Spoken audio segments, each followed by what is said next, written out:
Muy bien, vamos entonces a iniciar, vamos a compartir pantalla para dar inicio.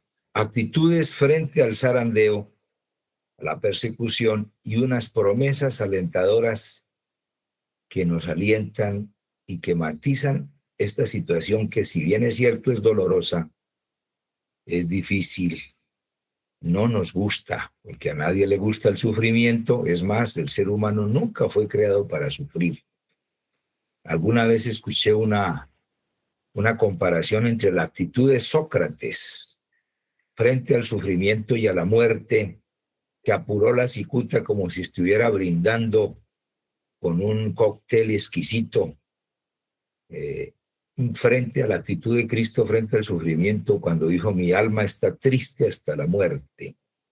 Realmente el ser humano nunca fue creado para sufrir, y Cristo, en su misma condición humana, rehuyó el sufrimiento y sin embargo lo encaró con una valentía y con un heroísmo sorprendente.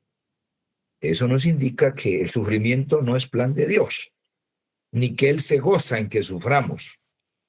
Alguna vez escuché la Madre Teresa de Calcuta, quien ha sido ovacionada a nivel universal como una mujer nobilísima, con actitudes altruistas, pero si bien es cierto, pareciera ser así. Escuché que ella nunca le dio los dineros que provenían de los recursos que enviaban las donaciones particulares a la gente que moría y que se enfermaba, sino que se los envió en buena medida o al Vaticano o a otras entidades católicas, pero ellos no recibieron ese beneficio.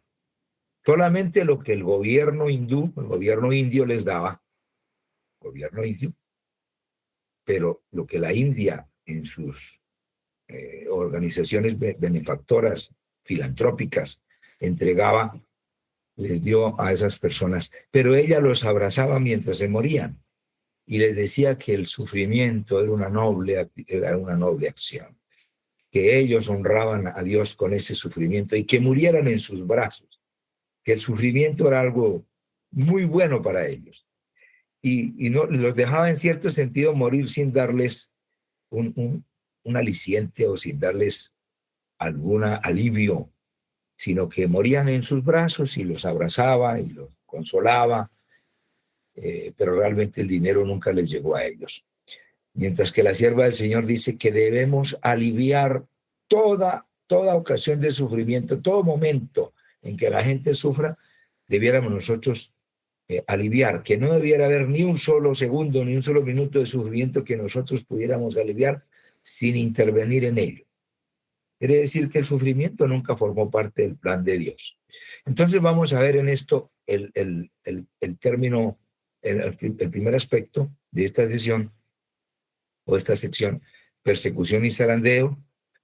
Hemos de ser tratados con desprecio, privados de todo apoyo terrenal, decreto de no comprar y vender, encarcelamiento y ejecuciones y muchos mártires que van a haber en este espacio.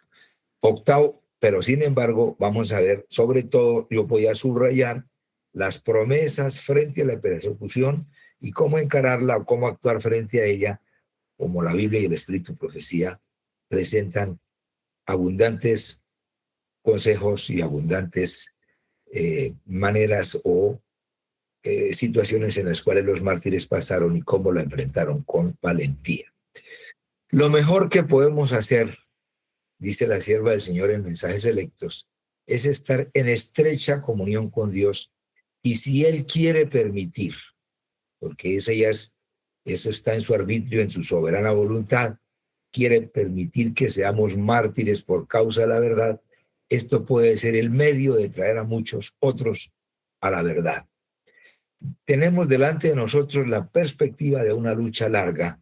Esa lucha larga a veces pareciera, ese adjetivo de larga, a algunos los puede perturbar, pero realmente se refiere a larga en el sentido no que sea larga en extensión, sino que a nosotros al enfrentarla nos parece difícil. Cualquier momento de sufrimiento nos parece muy grande, así sean 3 o 4 o 5 minutos de dolor, nos parece que padecimos mucho, pero es larga en ese sentido, no en el sentido de en extensión temporal, sino en el sentido de que el sufrimiento parece ser difícil, con riesgo de encarcelamiento, pérdida de bienes, aún de la vida misma, para defender la ley de Dios.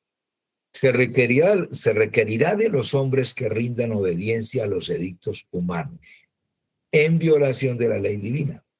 Los que sean fieles a Dios y al deber serán amenazados, denunciados, proscritos, serán traicionados por padres y hermanos y parientes y amigos, aún hasta la muerte. Historia de los profetas y reyes, 431. Entonces, la persecución, las razones por las cuales el libro, en sus títulos, el libro de Eventos de los Últimos Días, da razones por las cuales el Señor permite la persecución sin que sea de su gusto, no es de su agrado, pero lo permite por varias razones. Una, pues, esparce al pueblo de Dios para que pueda terminar la obra. Porque el pueblo de Dios, nosotros, así como pasó en Battle Creek, estamos muy cómodos en un solo lugar y realmente hay mucha gente que necesita escuchar el mensaje y por eso el Señor permite que el pueblo sea esparcido. Segunda, otra razón que da el libro de Eventos de los Últimos Días en sus títulos, dice que induce a la unidad en el pueblo de Dios.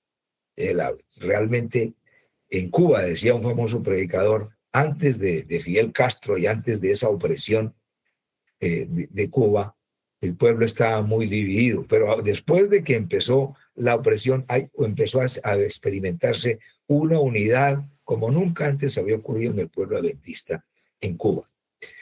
Hace más deseable la intervención de Dios. En esa situación hace que se clame más: Señor, tienes que intervenir, ven pronto, ven, ven Señor Jesús. Habrá mucha más oración, más deseable la intervención divina. Siguiente, purifica la iglesia. La persecución hace que la iglesia se purifique y no solo purifica al individuo que a través del fuego de la prueba y de la persecución marchita en el corazón esas tendencias y esos hábitos y esos actos que a veces en tiempos de paz y en tiempos de tranquilidad de pronto uno ni los ve, pero ahí es donde se empieza a ver en el creyente individual cosas que tienen que ser marchitadas y solamente a través de la angustia y el sufrimiento pueden morir definitivamente. Pero también purifica la iglesia de ciertos miembros que van saliendo en un proceso de zarandeo, porque tampoco el zarandeo es absoluto en un hito en el tiempo, como si fuera una sola vez, sino va a haber un zarandeo gradual a través de todas estas escenas que se ven de los cuales el pueblo será probado. Y desenmascara al mal ante el mundo y el universo. Entonces, la persecución y el zarandeo realmente demuestran ante el mundo dónde está el mal realmente.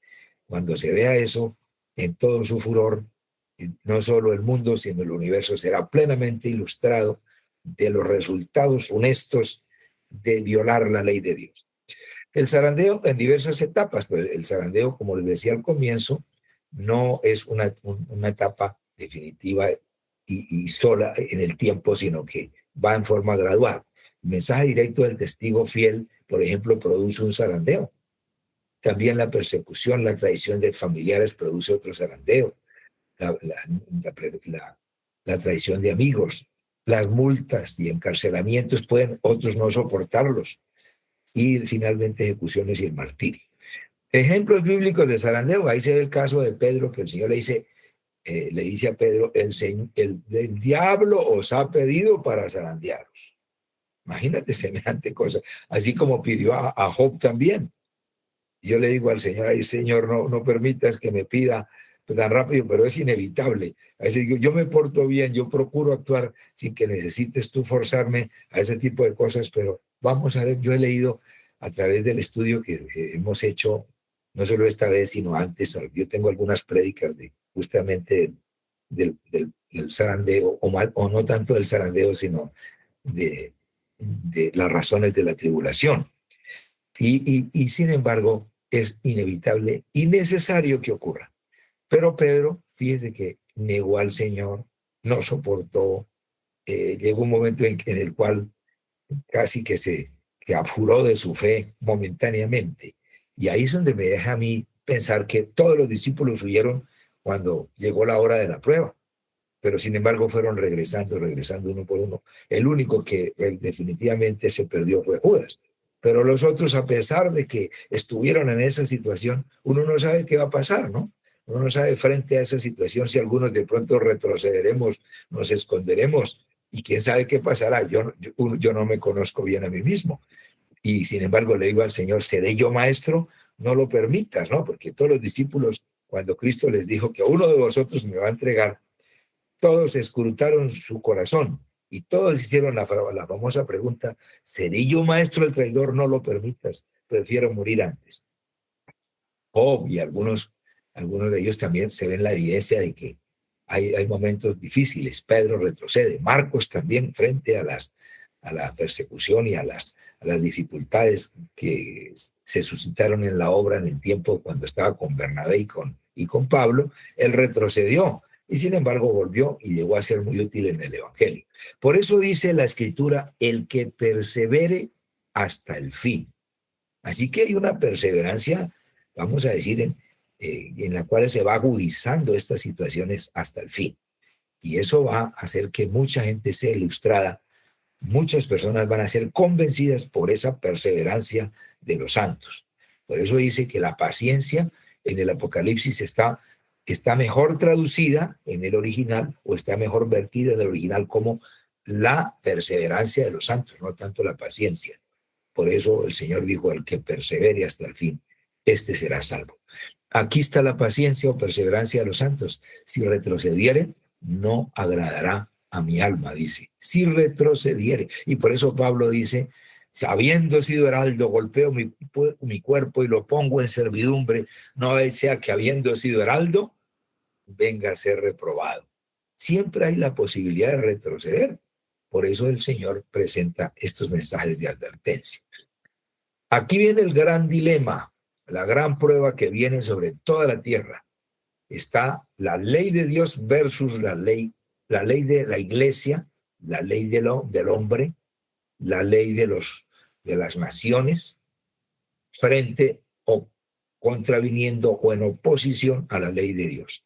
Por eso dice Conflicto de los siglos 590, unidos los poderes de la tierra para hacer la guerra a los mandamientos de Dios, decretarán que todos los hombres, pequeños y grandes, ricos y pobres, libres y siervos, se conformen a las costumbres de la iglesia y observen el falso día de reposo.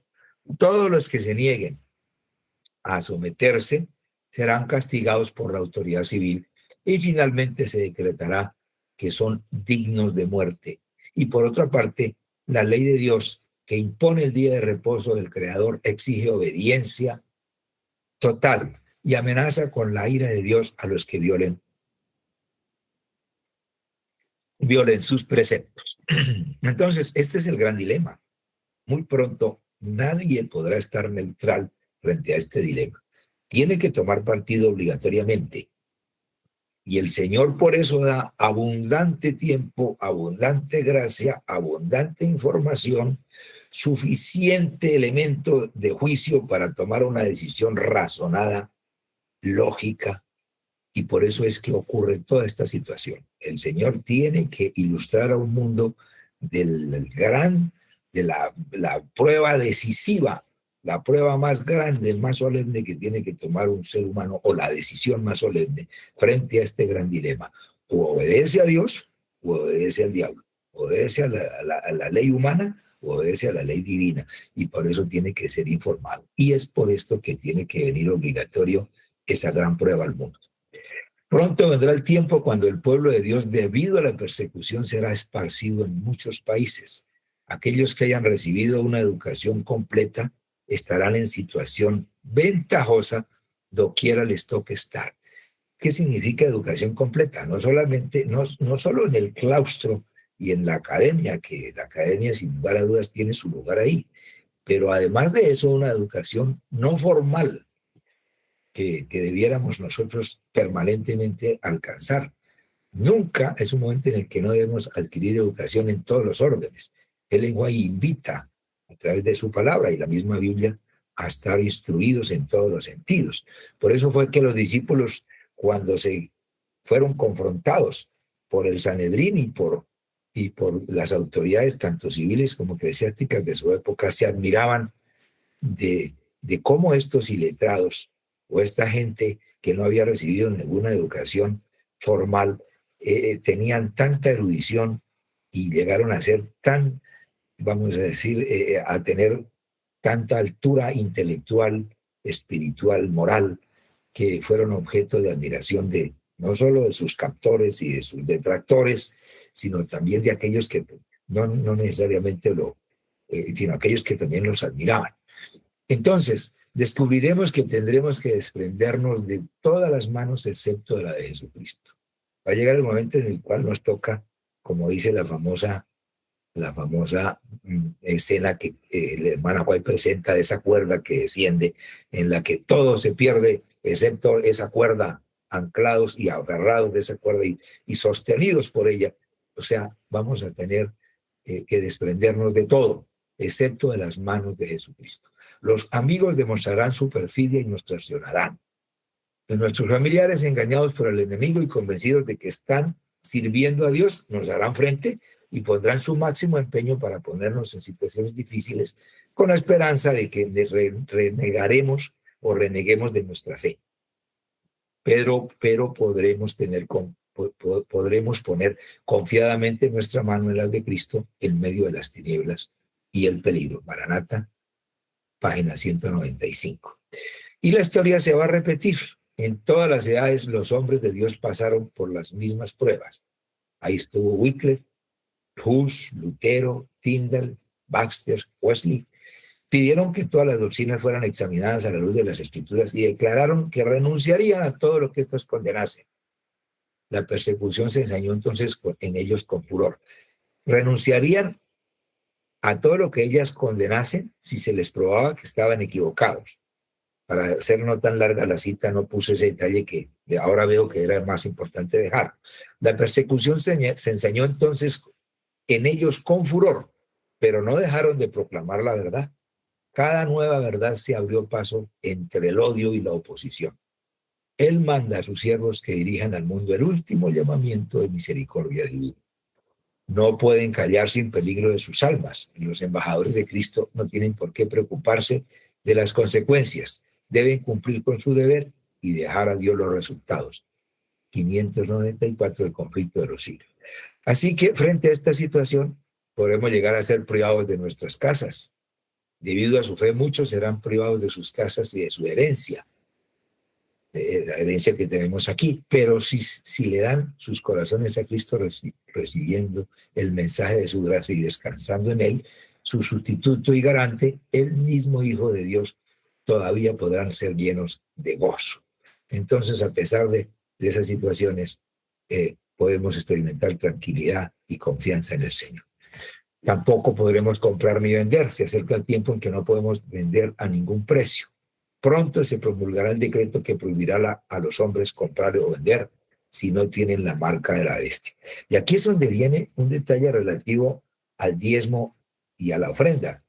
La sierva del Señor tiene varias declaraciones en las cuales dice que entregaremos gozosamente al Señor y a su iglesia nuestros recursos antes de que Babilonia los tome.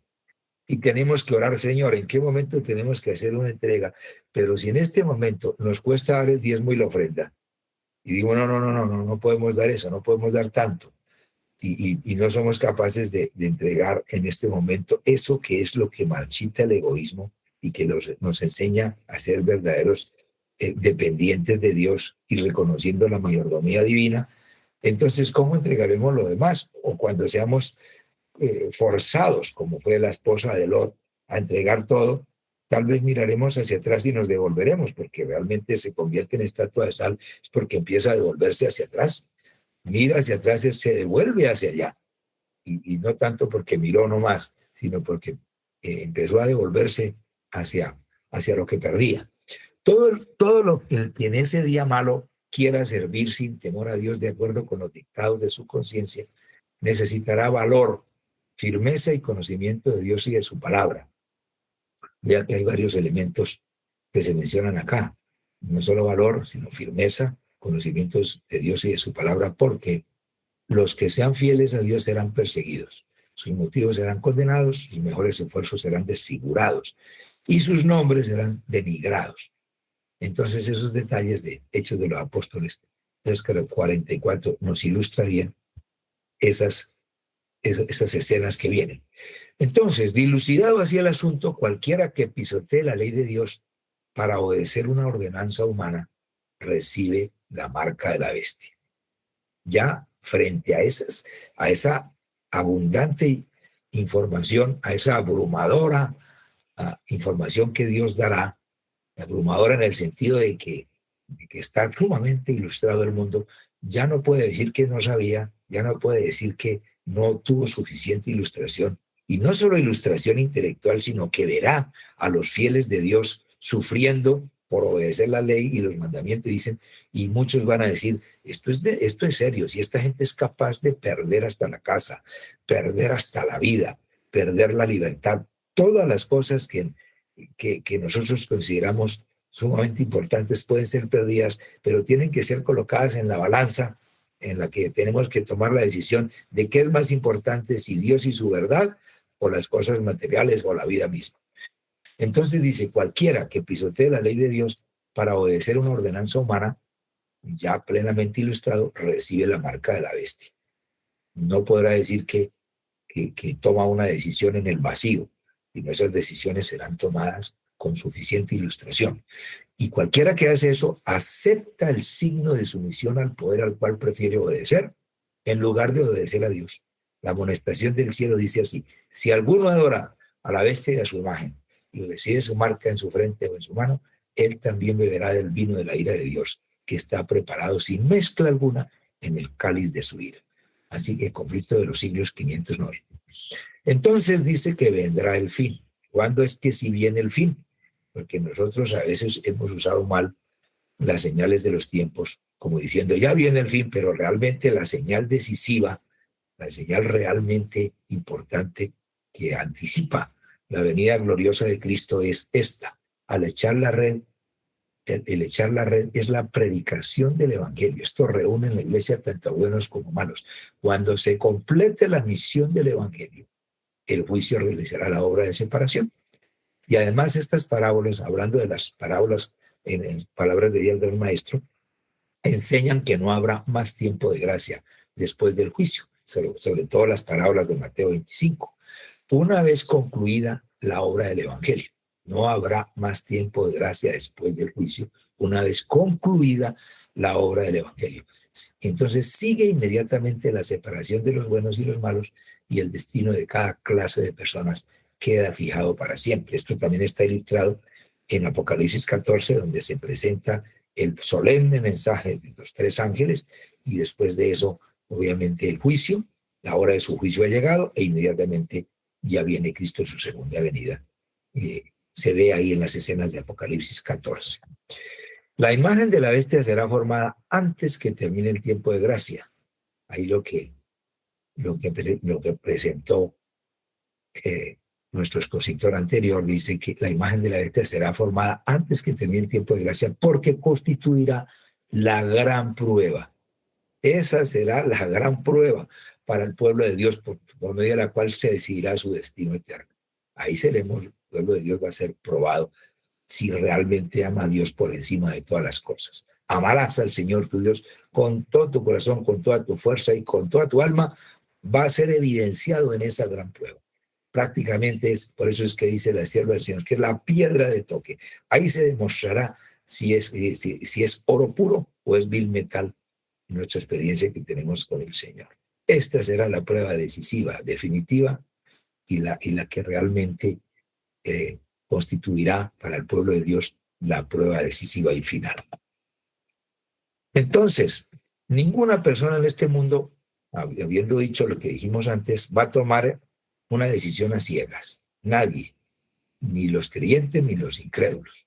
Nadie sufrirá la ira de Dios antes que la verdad haya sido presentada a su espíritu y a su conciencia, y que la haya rechazado.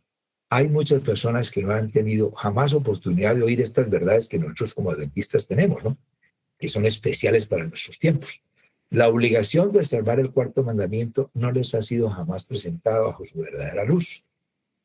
Y aún en las iglesias evangélicas, ellos todavía no han visto bien esta luz. Aquel que lee en todos los corazones y prueba todos los móviles, no dejará que nadie que desee conocer la verdad sea engañado. En cuanto al resultado final de la controversia, nadie va a ser engañado en ese sentido. El decreto no será impuesto estando el pueblo a ciegas. Por eso es que la sierva del Señor menciona que muchas compañías, mucha gente, compañías enteras van a ser, una vez que vean esto en toda su dimensión, con todas sus implicaciones, que comprendan bien los requerimientos de Dios y que también vean la falsificación satánica que va a presentar los poderes coligados de la Triple Alianza a sus conciencias, van a ser ilustrados y muchos van a adherirse al pueblo de Dios. Por eso es que van a venir tiempos muy gloriosos para la iglesia también, donde centenares de personas van a adherirse a la iglesia, pero sorprendentemente la sierva del Señor dice que muchos que no fueron santificados por la verdad, compañías enteras también de la iglesia adventista serán adheridas por la Triple Alianza. Es decir, va a haber una compañía que entra y una compañía que sale. Increíble eso, por eso nosotros debemos estar muy firmemente establecidos y pedir al Señor que nos ayude a no abjurar, a no negar la fe. Habrá mártires. Ahí viene la famosa doctrina de la tribulación. Yo la llamo así. No está en las 28 doctrinas, pero sí la Biblia, o mejor, la iglesia nunca ha tenido un credo cerrado. Es más, Helen White dice que nosotros debieran investigar y que hay muchas gemas de verdad escondidas. Pero esta es una verdad. Yo no pretendo que vamos a establecer una doctrina y mandar a la conferencia general para la próxima reunión mundial para que introduzca la doctrina de la tribulación. No es eso. Lo que quiero decir es que ahí está claramente definida las razones de la tribulación. Es necesario. Cristo sufrió con tribulación. Todos sufrieron. ¿Y por qué? ¿Por qué es necesario? Entonces aquí en este segmento final, vamos a ver las razones de la doctrina de la tribulación. O no tanto la doctrina, las razones no tanto una doctrina porque no es como tal una doctrina, pero sí podríamos mencionarla como si fuera. Muchos serán encarcelados, muchos para salvar sus vidas huirán tanto de las grandes ciudades como de las poblaciones pequeñas, muchos serán mártires por causa de Cristo al permanecer firmes en favor de la verdad. Mensajes selectos. Pero a mí me llama la atención que, como les decía, el sufrimiento tiene varias razones. Purificar a la iglesia, y al mismo tiempo el sufrimiento me ayuda a mí, tiene una función pedagógica y tiene una función también además purificadora. Por ejemplo, si ustedes miran allí en el libro de Santiago, capítulo 1, versículo 2, dice: hermanos míos, tened por sumo gozo, versículo 2, cuando os halléis en diversas pruebas. Uno dice, ¿sumo gozo? Cuando os halléis en diversas pruebas. No, si la prueba al presente, dice Pablo, no es causa de gozo, sino de tristeza. Pero sin embargo, Santiago nos dice, tengan por sumo gozo, sabiendo que la prueba de vuestra fe produce paciencia. Así que ahí tiene otras razones. La fe produce paciencia, mas tenga la paciencia su obra completa para que seáis perfectos y cabales, sin que os falte cosa alguna. Así que las pruebas, las tribulaciones, las persecuciones tienen unas razones también unas razones muy, muy definidas para el cielo, para producir en el ser humano algo que no va a producir el estado normal de las cosas. Y entonces, de todos los dones, dice la sierva del Señor, esto me llamó mucho la atención, de todos los dones que el cielo pueda conceder a los hombres, de todos, hay muchos dones que el cielo puede conceder, pero de todos esos, la comunión con Cristo en sus padecimientos es el mayor cometido y el más alto honor. Ni Enoc, el que fue trasladado al cielo, ni Elías, el que ascendió en un carro de fuego, fueron mayores o más honrados que Juan el Bautista, quien murió en la soledad de un calabozo. Y mire esta cita de Filipenses que la estamos viendo justo en este trimestre. A vosotros os es concedido se os ha dado una concesión, un favor, un don, un regalo, a causa de Cristo. No solo que creáis en Él. Y una vez creyendo en Él, pues tiene vida eterna. No solo la vida eterna, sino también que padezcáis por Él. Mire semejante concesión, semejante don que el cielo le da. Y uno dice, imposible que ese sea un regalo. Eso es algo muy difícil, es algo que yo no quiero. Pero mire, lo interesante de eso, es necesario, dice Hechos 14:22, es necesario que a través de muchas tribulaciones entremos al reino de Dios. Yo digo, ¿pero por qué? A mí me gustaría entrar al reino de Dios tomando juguito de guanábana y galletitas y no en este tipo de cosas. Pero no, es necesario. Y dice también que Dios dará la salida para que podáis soportar. Así que frente a esa situación no estamos solos. No se aterroricen.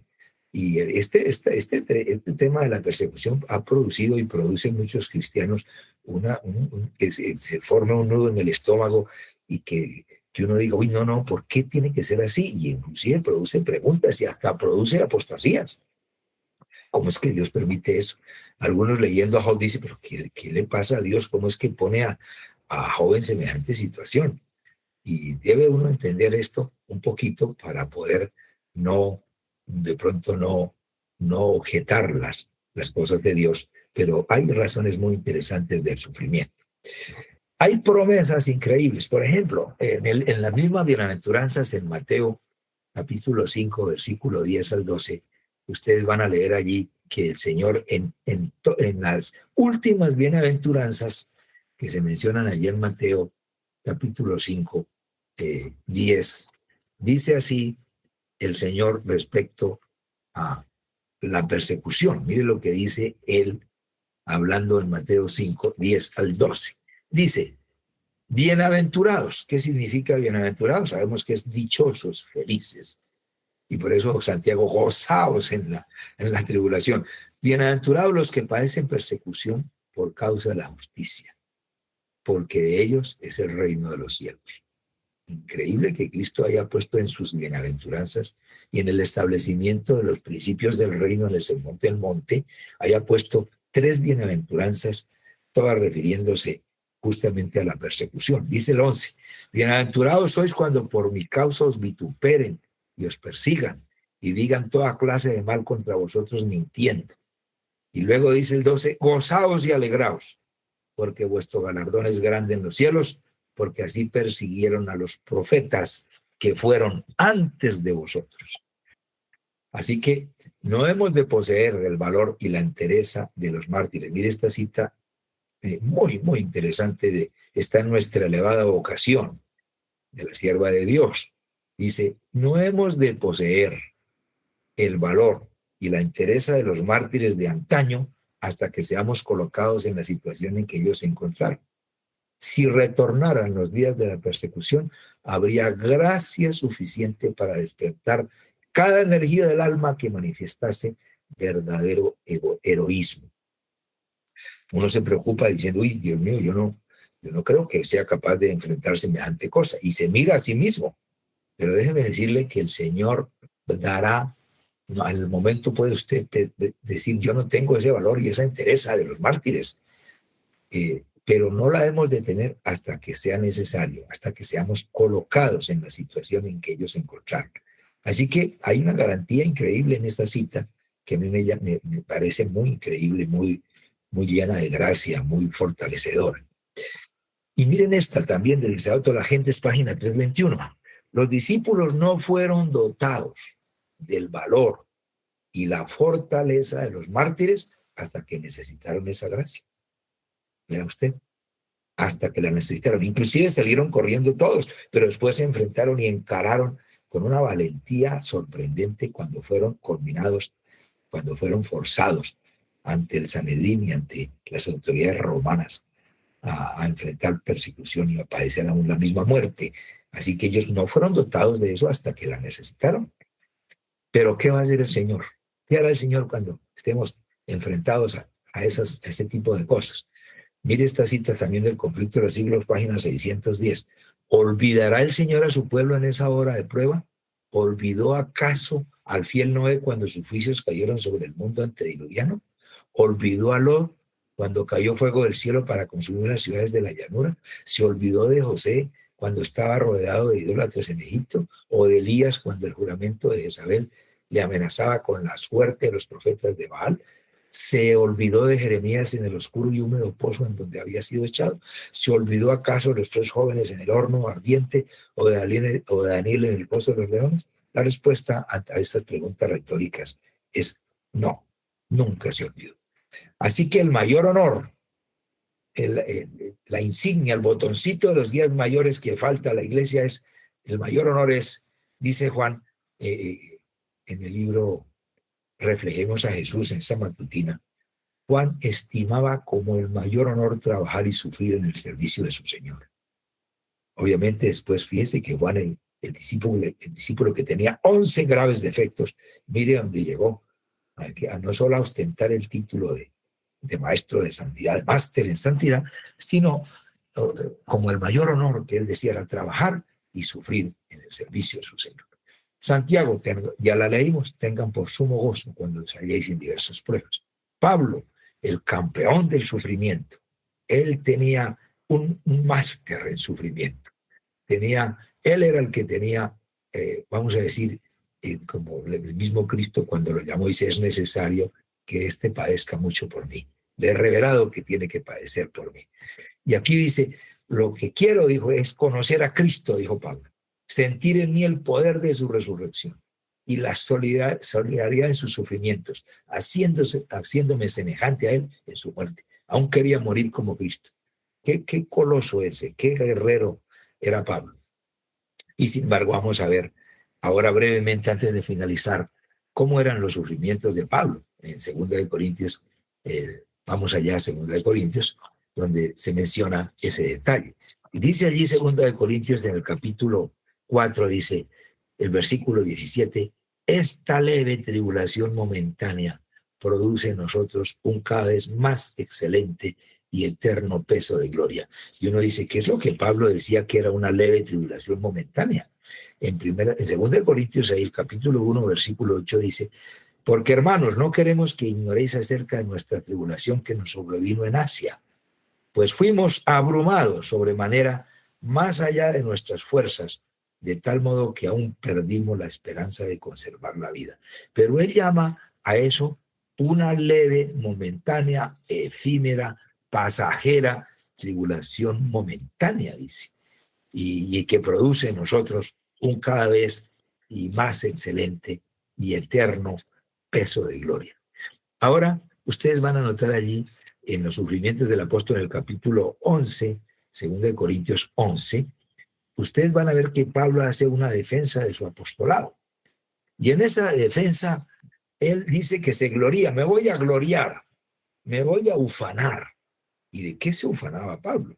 Y él más adelante dice, más bien me voy a ufanar de mis debilidades para que repose sobre mí la gracia y la gloria de Cristo. Pero había algunos que consideraban a Pablo que él él tenía, vamos a decir, unas doble moral, o que tenía otro tipo de motivaciones para ir a la iglesia, que posiblemente estaba pensando más en su interés personal. Y él se quitó la camisa, ¿no? Y le voy a mostrar las marcas de mi discipulado. Le voy a mostrar las marcas de mi apostolado. Y él se quita la camisa y ahí estaban las marcas. Ahí tenía 295 azotes que le dieron 5 veces. He recibido 40 azotes menos 1. ¿Sabe por qué él era el menos 1? Era el de la misericordia. Realmente eran 40 azotes los que tenían que darle, pero le daba, el último era, espere, ese es el de la misericordia. Cada que se quitaba la camisa, Pablo tenía la insignia, las marcas de su sufrimiento. Y por eso él dice, hablando allí en preguntas retóricas, esos que denigran de mí son hebreos, dice el versículo 22, yo también. Son israelitas, yo también. Son descendientes de Abraham, yo también. Son ministros de Cristo, yo como loco hablo, dice, yo más. En trabajos más abundante, en azotes sin número, en cárceles más, en peligros de muerte muchas veces. El versículo 24 dice, de los judíos 5 veces he recibido 40 azotes menos uno. Ahí están sumando 295. Esos azotes eran crueles, eran difíciles, dejaban marcas y quedaban huellas en la piel. 3 veces he sido azotado con varas y eso era difícil. Yo una vez cuando niño me dieron un varazo a una maestra y me dejó electrizada la pierna. Era horrible, un solo varazo. ¿Cómo será recibir muchos varazos con varas? Una vez apedreado. Por eso les digo que cuando Pablo se quitaba su camisa, o en el mismo rostro tendría las huellas de cicatrices. En el concilio de Nicea, cuando fueron convocados los obispos a ese concilio, venían obispos de toda la cristiandad de esa época, y algunos venían cojeando porque los habían golpeado y le había hecho perder su pierna, otros venían sin un ojo, otros venían con heridas evidentes y con cicatrices en la piel. Es en el rostro y en su carne. Esos eran los obispos representantes de la cristiandad de aquella época que fueron al concilio de Nicea.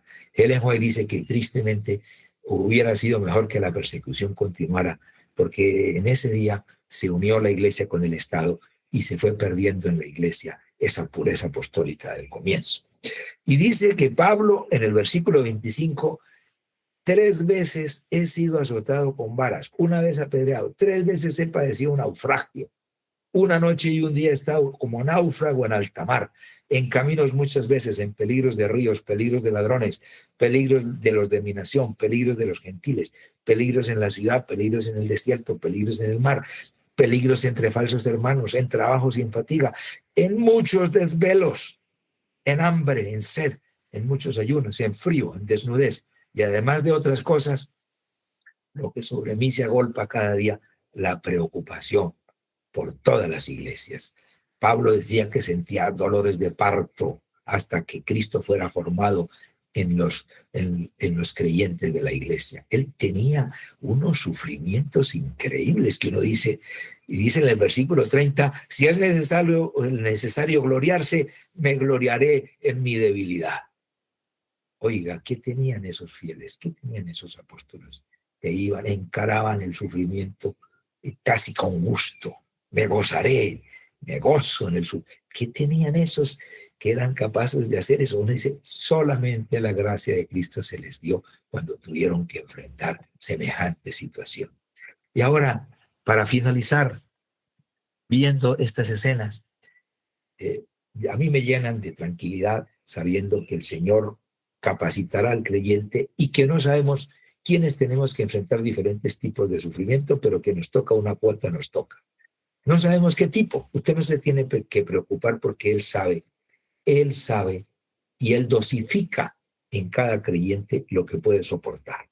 Así que usted está en las manos de un Dios justo, un Dios equilibrado, un Dios que lo conoce bien a usted.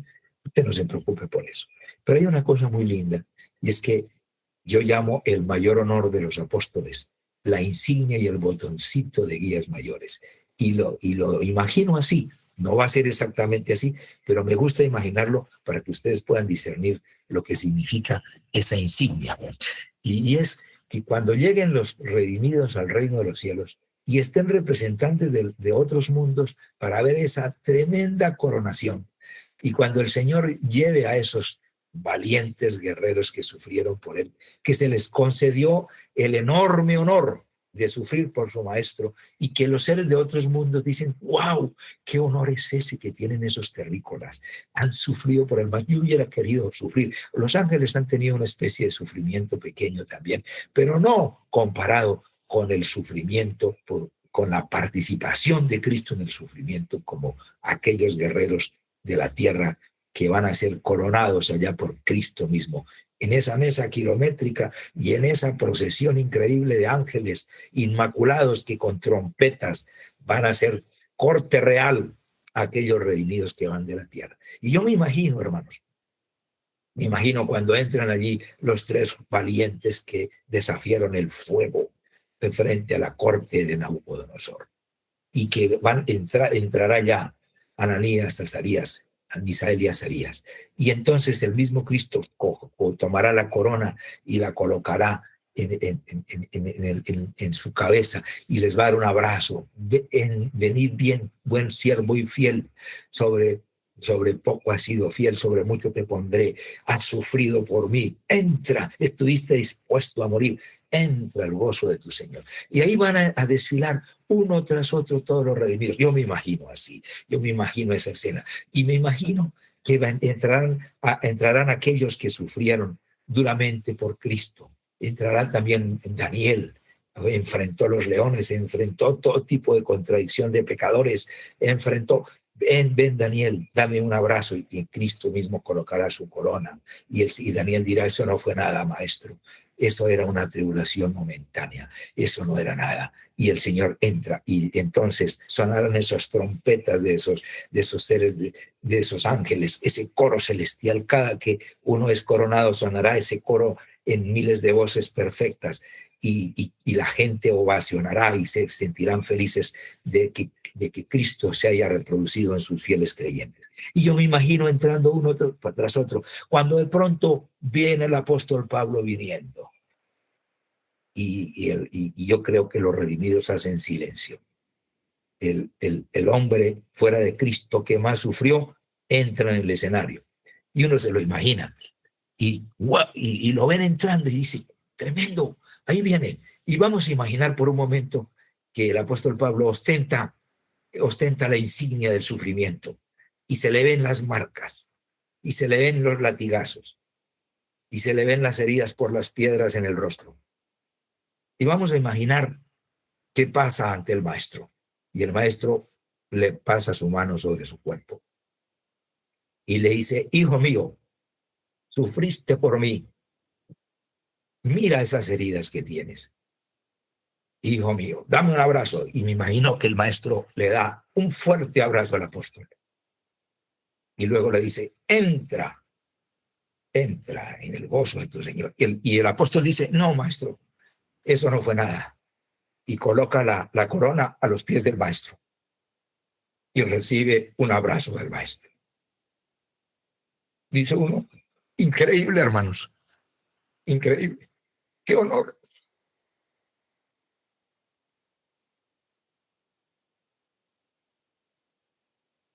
Qué honor tan grande. Pero a nosotros al momento nos parece difícil. Difícil. Tal vez me emocioné un poco, pero esas escenas me llenan de emoción. Vamos a orar para terminar, hermanos. Vamos a orar. Nuestro Padre amado, muchas gracias por haber sufrido por nosotros.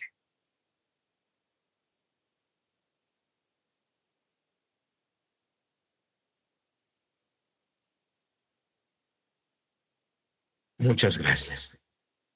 Alabado sea tu nombre. Gracias. Ayúdanos a pasar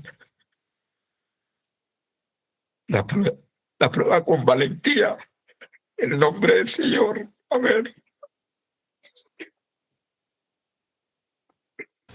Amén. Amén. Amén.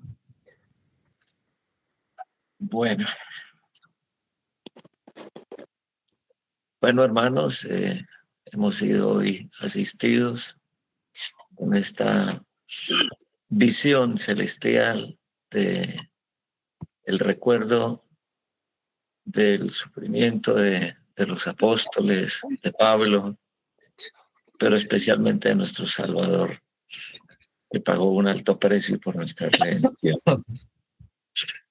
Y que, bueno, como decía Pastor César en algún momento, nos gustaría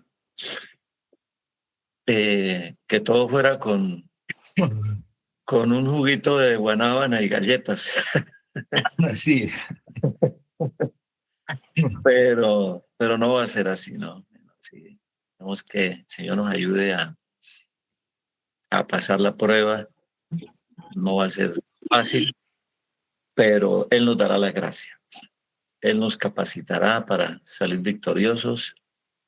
Y pues le tocó al pastor César compartirnos ese periodo del pequeño tiempo de angustia, ¿no? Y yo me hacía una pregunta, y dejo esta pregunta para los panelistas y consultores. Si esto fue el tiempo de la lluvia temprana, ¿cómo será el tiempo de la lluvia tardía?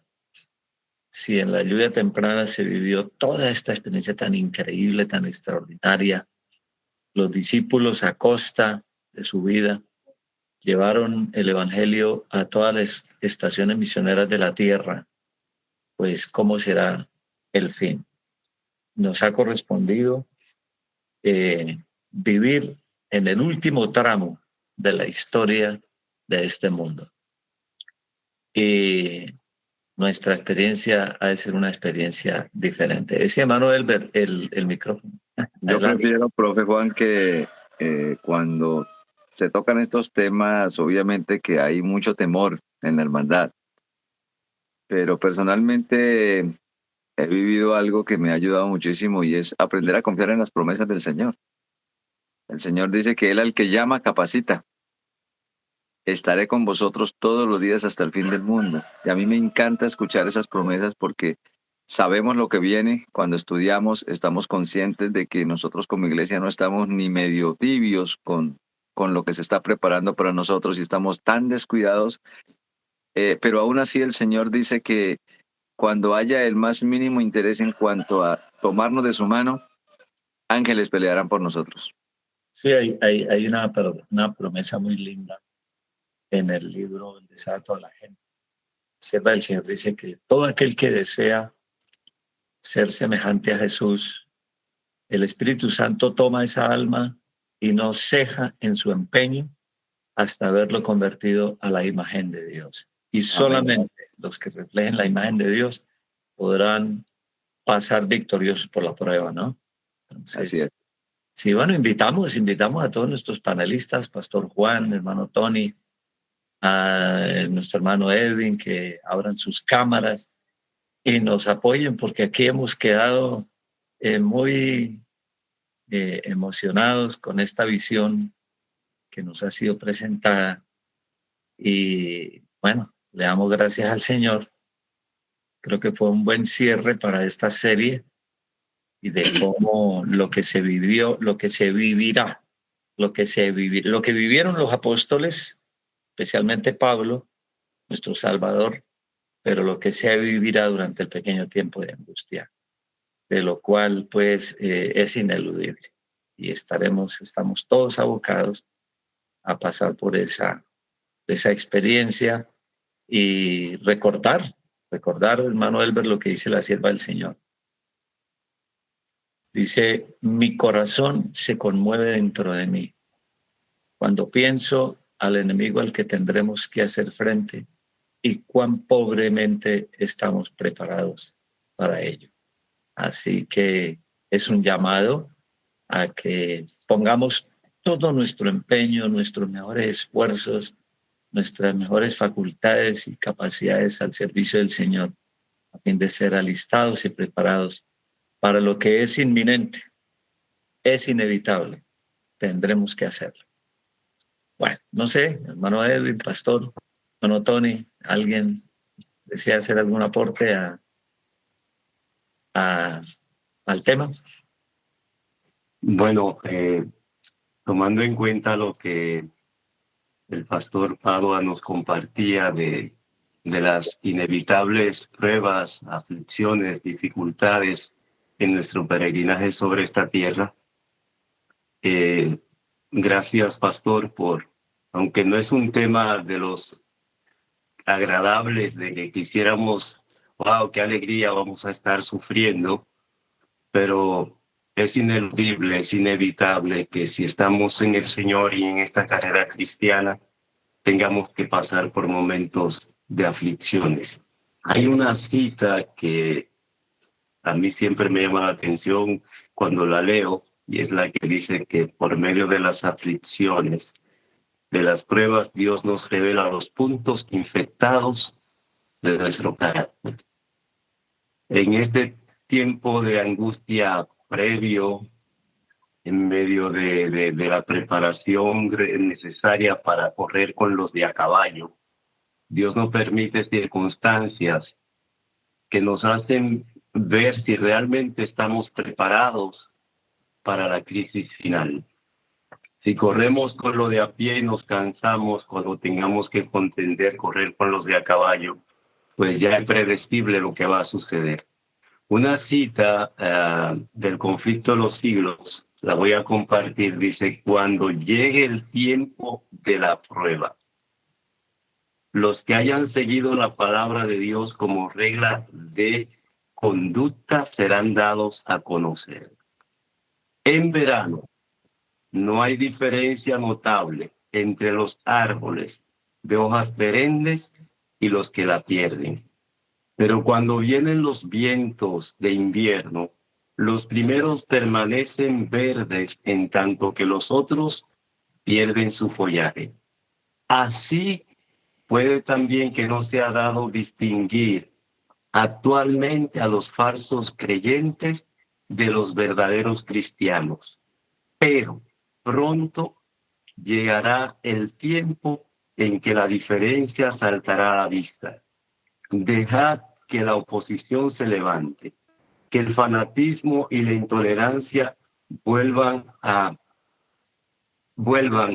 empuñar el cetro, que el espíritu de persecución se encienda, y entonces los tibios e hipócritas vacilarán y abandonarán la fe, pero el verdadero cristiano permanecerá firme como una roca, con más fe y esperanza que en días de prosperidad. Conflicto de los siglos, página 58. Esa cita es tremenda porque toma las estaciones y en particular el verano y el invierno para ilustrar la realidad de nosotros y cómo ya el pastor lo decía, en tiempos de prosperidad a la iglesia vienen muchos que la adversidad los elimina. Entonces, de alguna manera es una bendición. No es deseada, pero es necesaria. Amén. Muchas gracias, hermano Tony. Gracias. Pastor Juan, adelante. Gracias. Bueno, realmente creo que queda poco por agregar. Alabo al Señor por su bondad, por el tema de esta mañana. Gracias al Señor y gracias al pastor Fagua por dejarse usar por el Señor.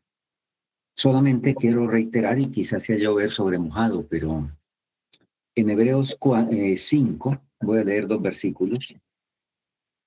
Versículos 7 y 8. Y Cristo en los días de su carne, ofreciendo ruegos y súplicas con gran clamor y lágrimas al que le podía librar de la muerte, fue oído a causa de su temor reverente. Y aunque era hijo, con mayúscula, y aunque era hijo, por lo que padeció, aprendió la obediencia. Si Cristo, con la pureza que tuvo, no pudo sustraerse al sufrimiento, y el sufrimiento, de acuerdo al mensaje bíblico, ocupó un lugar en la perfección del carácter de Cristo que él tuvo que desarrollar como humano, entonces, ¿qué vamos a decir nosotros? De modo que un asunto muy claro es que es imposible acceder al cielo sin sufrimiento. Ese es un hecho muy concreto. Y bueno, hemos recibido las promesas, qué bendición lo que hemos escuchado esta mañana. Así es de que no tenemos nada que temer. Bueno, Amén. eso quería comentar. Gracias, Pastor Juan. Sí, de hecho, en el libro de Apocalipsis, en el capítulo 7, y de hecho, pues esta podría ser una tarea para una próxima oportunidad, o tal vez sea resuelta de una vez como la de ayer, pero la resolvió nuestro hermano Tony ayer inmediatamente, ¿no? Pero hay una tarea, o creo que fue la de antier, bueno, pero hay una tarea que creo que está en el libro de Hechos, en el libro de Apocalipsis, el capítulo 7, y hablando de la multitud vestida de ropas blancas, y a partir del versículo 15 dice, por esto están delante del trono de Dios y le sirven día y noche en su templo. Y el que está sentado sobre el trono extenderá su tabernáculo sobre ellos. Bueno, les recuerdo que está hablando de la multitud vestida de ropas blancas, de la cual el apóstol preguntó, ¿quiénes son estos? Y entonces dice, estos son los que han salido de la gran tribulación, y han lavado sus ropas y las han emblanquecido en la sangre del Cordero. Y luego en el versículo 16 dice, ya no tendrán hambre. Es decir, quiere decir que esta multitud pasó por una experiencia de hambre en la gran tribulación. Ni sed. Un hambre y una sed controlada, digo yo así, ¿no? Hermano Elber, una hambre y una sed controlada. Pero me llama la atención la parte que sigue. Dice, y el sol no caerá más sobre ellos ni calor alguno. ¿Será que se refiere a la cuarta plaga? Esa es la tarea. Recordemos que la cuarta plaga es el sol. Y aquí dice que ellos son venidos de la gran tribulación y dice, ya no tendrán hambre ni sed y el sol no caerá más sobre ellos ni calor alguno. Por ahí hay un comentario en el conflicto de los siglos, por eso lo dejamos a manera de tarea y un desafío para nuestros panelistas, donde la sierva del Señor dice que en el tiempo de esta gran tribulación, el Señor permitirá que sus hijos pasen por, especialmente en la última parte, de pronto esta parte queda como reservada para el tema que iniciamos mañana con nuestro hermano Tony, porque allí se va a hablar precisamente del cierre de la gracia y lo que inicia después del cierre de la gracia, que son las 7 postreras plagas, y estamos hablando aquí específicamente de la cuarta plaga. Entonces, los siervos de Dios, entonces el comentario que hace la hermana Huay en el conflicto de los siglos es que el Señor permitirá que su pueblo pase por esta experiencia para que aquello que queda de mundanalidad sea eliminado. Entonces, esto me hace pensar que el pueblo de Dios pasará por un proceso de purificación, pero que aún llegará a estas alturas todavía así como, y creo que eso forma parte de lo que dice allá el Señor cuando dice, el que es santo, santifíquese más todavía. Y el que es justo, justifíquese más todavía. De que es que hay un proceso de purificación, de perfección y santificación en el proceso. Bueno, ese es más o menos el comentario. Edwin, bienvenido. Adelante. Sí, profe, muchas gracias. Mi comentario va en relación a sentirse preparado. ¿Qué mide o cómo se mide el hecho de si yo estoy preparado o no para el tiempo de angustia? Porque pienso que los sentimientos no pueden ser una forma de medir si estoy preparado. Porque creo que los que se estén preparando o puedan estar preparados no se van a sentir preparados. No sé si me hago entender. Porque Pedro se sentía preparado para el tiempo de angustia de la cruz. ¿Y cómo le fue? Fracasó. Entonces yo creo que los preparados no se van a sentir preparados, porque es que no depende de sus fuerzas. Depende de la confianza total y completa en el poder divino. Entonces, Porque cuando nosotros dependemos de lo que sentimos hoy, entonces traemos la tribulación hoy. ¿Ya? Yo no me siento preparado. Entonces ahí viene la pregunta. ¿De qué depende o cómo se mide el hecho de si yo estoy preparado o no? Yo de entrada comento, no depende, no puede depender de lo que siento, porque en realidad no es con nuestras propias fuerzas que vamos a pasar por ese tiempo de angustia. Yo pienso, hermano Edwin, que en este caso es la experiencia personal y lo que muestra la Biblia, que quien está tomado de la mano del Señor, el Espíritu Santo, le confirma que va por el camino correcto, por el camino equivocado. Y siempre vamos a sentir la necesidad de depender del Señor todo el tiempo, 24/7. Y esa necesidad de estar tomado de la mano del Señor nace como producto de ver nuestra incapacidad, nuestra propia angustia de Jacob a nivel individual. Eso nos va a permitir siempre sentir la necesidad de la obra del Espíritu Santo. Pero vuelvo al punto, el Señor siempre va a estar con nosotros y el Espíritu Santo siempre va a confirmar si vamos por el camino correcto o vamos por el camino incorrecto. Bien, voy a formularle una pregunta al comentario que nos hace Edwin, que es, ¿qué es lo que determina que no nos sintamos preparados? Si es así como nos sentimos, ¿qué determina eso? Pero antes voy a darle la palabra al pastor Juan. Pastor, adelante. Sí, creo que lo que Edwin y el hermano Elber han dicho, eso es. El Señor no nos llamó a hacer juicios sobre nadie, inclusive, en este caso, inclusive sobre nosotros mismos. El Señor no nos llamó a sentir, nos llamó a obedecer. Y corroborando lo que dice el hermano Elber, ¿y qué determina? Bueno, es que el Señor no nos llamó a hacer esas evaluaciones mías hoy. Él dijo que había que vivir hoy. Si hoy me están persiguiendo, pues hoy puedo evaluarme frente al hecho. Pero si mañana me van a perseguir, yo no tengo que evaluarme hoy para mañana. Basta el día su afán. Así de sencillo, ¿verdad?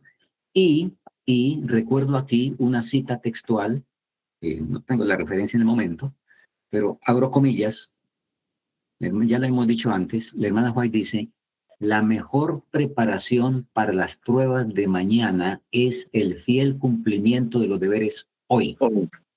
Ya está. Correcto. Pues hoy, Es la clave. de manera honesta, sincera, en lo que respecta a mi conocimiento, hoy estoy caminando en la luz, hoy. Entonces, estoy capacitado para mañana y eso se lo dejo al Señor. Pienso que ese es el secreto más importante, pastor Juan. Queremos estar preparados para mañana, vivamos la verdad hoy y eso nos capacitará tal vez Sí, para mañana. Perfecto, perfecto. Hermano Tony, adelante. Sí, algo que es necesario sí tener presente con relación a la preparación, que hay una de índole intelectual y hay una de índole espiritual. Por eso mucho énfasis el capítulo 38 del conflicto de los siglos, nuestra única salvaguardia. Y la manera como Jesús le hizo frente al enemigo fue como escrito está. Necesitamos escudriñar las escrituras, tener un conocimiento de la voluntad de Dios revelada. En este caso, nosotros como adventistas tenemos el privilegio de la Biblia, el espíritu de profecía. Intelectualmente estar afianzados y conscientes de la verdad, de lo que creemos y por qué lo creemos, pero espiritualmente conectados con la fuente de luz y vida, de tal manera que en ese ejercicio de caminar con Dios diario, la santificación, una mente, una razón santificada, nos permite tener esa percepción, aun cuando no hay palabra revelada de Dios en un punto específico, particular, cuando la razón está santificada por el ejercicio del estudio, la oración, la meditación y la práctica de la palabra, Dios nos va guiando paso a paso y nos va haciendo conscientes en ese caminar de la realidad nuestra, o sea, no tanto la particular, la del prójimo, sino si realmente estamos caminando, andando con Él. De ahí que mi recomendación es que no descuidemos la preparación intelectual, pero un asentamiento intelectual de la verdad es necesario, pero no es suficiente para hacerle frente a la crisis final. De hecho, lamentablemente, la mayoría de los que creemos que el sábado es el día de reposo, y que yo creo que me hacía eco el otro día de que todos los que negaron a Jesús cuando llegó la crisis eran de verdad presentes. Porque no basta con que seamos de verdad presentes, de que intelectualmente tengamos una convicción de que estamos en la verdad. Eso es necesario, pero no es suficiente. La parte espiritual, la de la comunión, la de la relación con Dios, esa debe ser el complemento fundamental de lo que es la experiencia para la crisis final. Gracias, hermano Tony. Llegamos a la misma conclusión. El fiel cumplimiento de los deberes de hoy. Indudablemente. Indudablemente, eso nos devuelve otra vez a la realidad, ¿no? A la realidad. Y ahí es donde entendemos, profe Juan, lo que significa la unión de lo humano con lo divino. Sí, sí, totalmente. Sí, totalmente.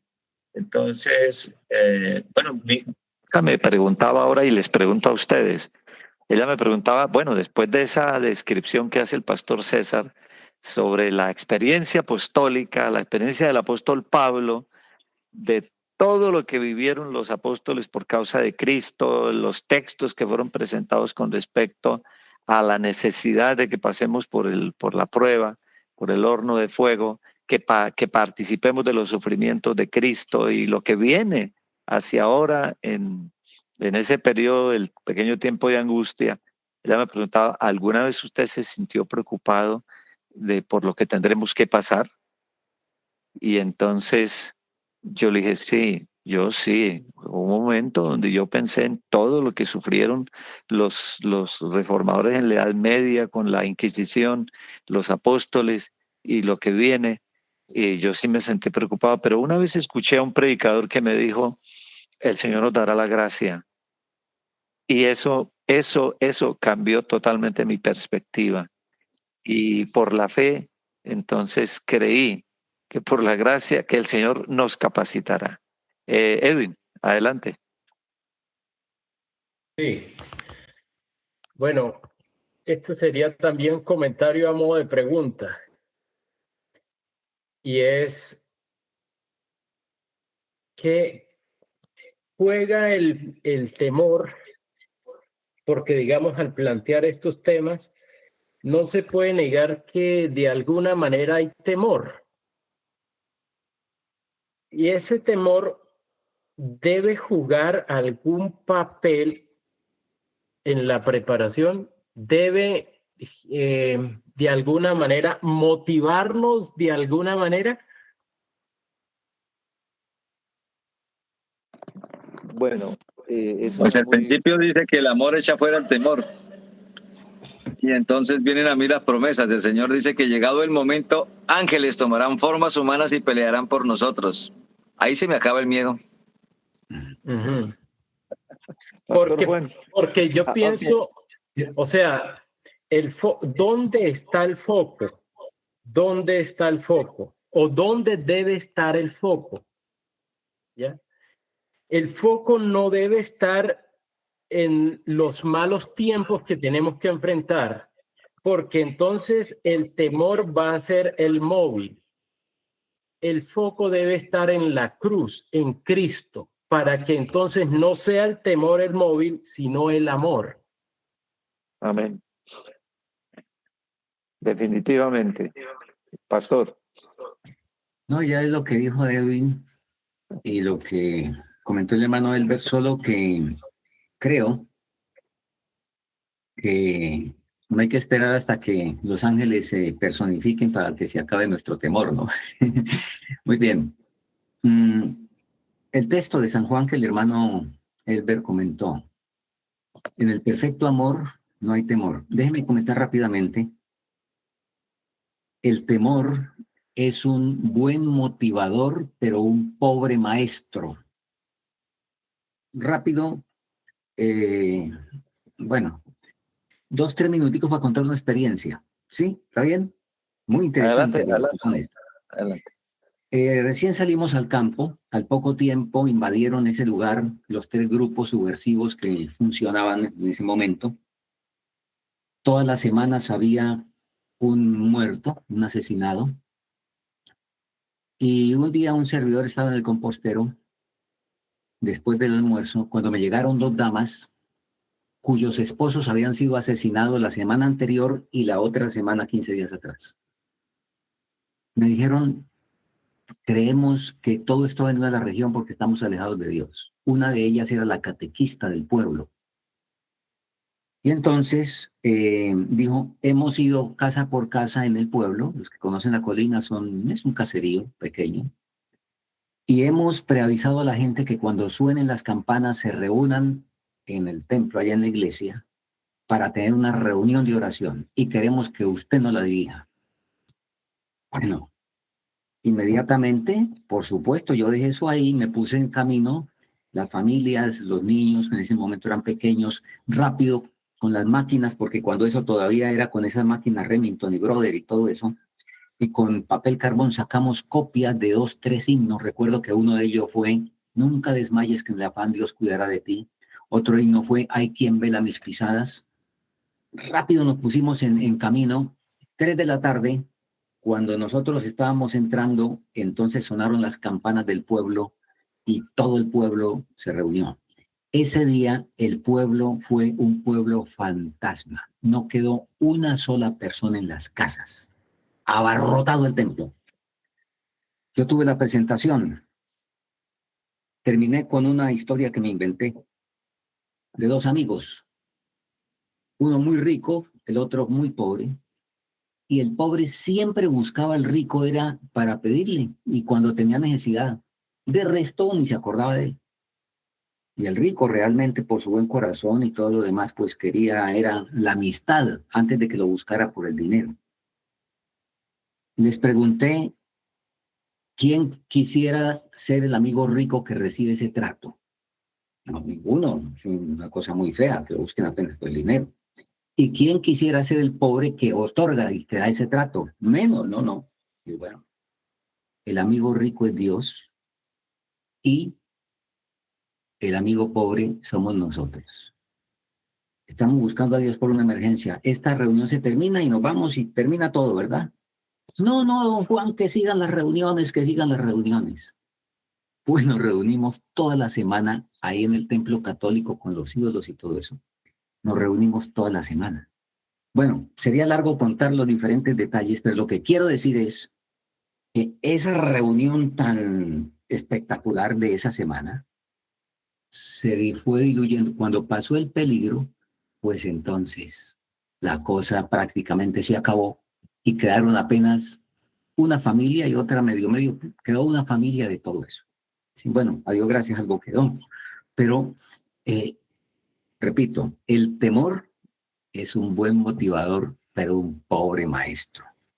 Entonces, está bien que en algunos casos, pues el temor nos empuja, pero obviamente ese debe ser apenas un paso, un paso totalmente como el motor de arranque, por así decirlo, por razón de nuestra fragilidad humana.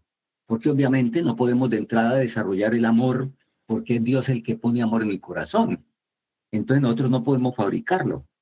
Así es de que el temor nos puede motivar y pues puede dar resultado en algunos casos, pero obviamente no se debe quedar ahí, sino debe pasar a donde ya se ha comentado. Amén. Gracias, Pastor Juan. Sí, muy bien.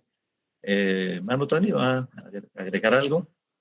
No, mientras escuchaba al pastor, pensaba en una ocasión estaba yo compartiendo una semana de oración muy de mañana en la iglesia central de mi pueblo. La asistencia era buena, pero no masiva. Y recuerdo que el tercer día de la semana de oración hubo un sismo de gran magnitud aquí en la isla. Y recuerdo que ese día la iglesia estaba casi llena. ¿Qué los levantó y qué los movió? No fue la palabra, fue un evento. Entonces, me preocupa que muchas veces invocamos el evento como la razón para tomar decisiones. Decimos, hermano, hay que consagrarse. ¿Por qué? Porque viene la ley dominical. Hermanos, hay que consagrarse. ¿Por qué? Porque van a tener eventos, su cumplimiento, cuando la inspiración no cita eso como la razón para la consagración. Dice, conságrate a Dios todas las mañanas, haz de esto tu primer trabajo. O sea, mi razón y motivación para la consagración no deben ser los eventos. Daniel no se consagró porque le llegó una crisis. La crisis lo encontró consagrado. Necesitamos vivir cada día como si fuese el único y el último de nuestra existencia y vivirlo para Dios, sin temor, en el sentido de que sin presunción ni temor, estar confiados en que Dios está al control. Y que lo que Él permita en su amor y misericordia, y Él que puede ver el fin desde el principio, lo que Él permita, entenderlo en el contexto de esa declaración a la carta a los romanos. A los que aman a Dios, todas las cosas les ayudan a bien.